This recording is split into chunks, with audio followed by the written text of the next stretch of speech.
expensive it is to be an international student? My mom always said, If I didn't have you, I would have a big house by now. International student is a huge business. We're talking about $13.7 billion in 2019, the biggest surface export in Australia for more than 1 decade. Then why some Australians don't want international students to come back to Australia? It is controversial because people feel like the government prioritized non-residents coming to Australia at the risk of bringing back coronavirus just for the money. As an ex-international student myself, we are the cash cow.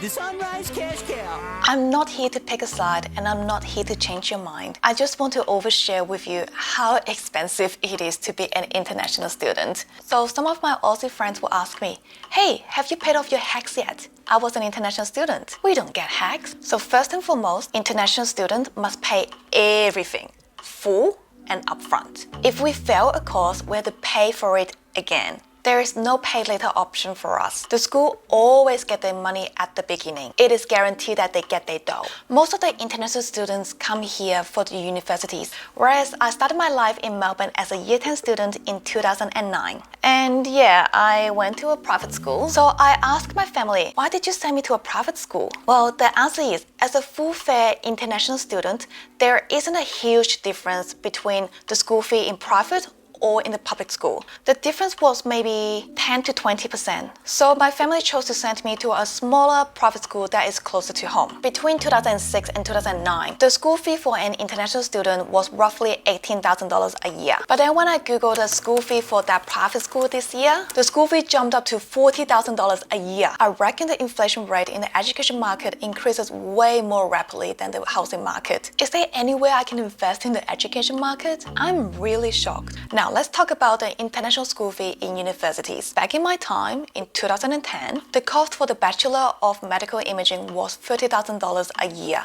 I received a scholarship of $6,000 per year for 4 years, so that was a little bit helpful. Let's look at now in 2021, the cost went up to $47,000 a year.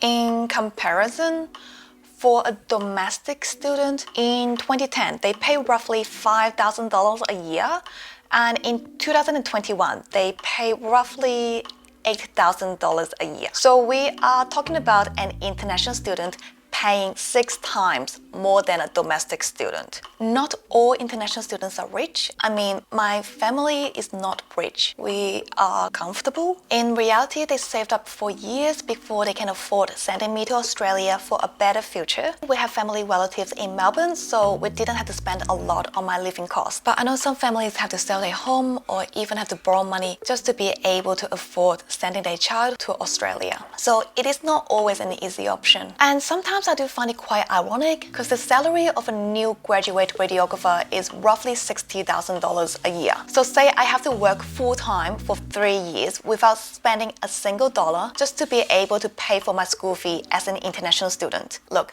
there are some mega rich families, but most of them actually return to their home countries. I'm not saying if we should have international students come back right now, if we should have more or fewer of us. All I'm saying is it is not an easy and light decision for us to come here. There might be financial burden and family pressure from back home, and homesick, isolation, and language barriers are real issues we do have to face. As part of our visa conditions, we have to be financially sufficient so we can pay for the school fee and our living costs without any financial pressure or from working any side hustles. So I agree that COVID relief payments should prioritize Australian residents first. But all I'm saying is just be nice to us. Don't be mean. It's a tough time for all of us. We all struggle together and hopefully we come out of the other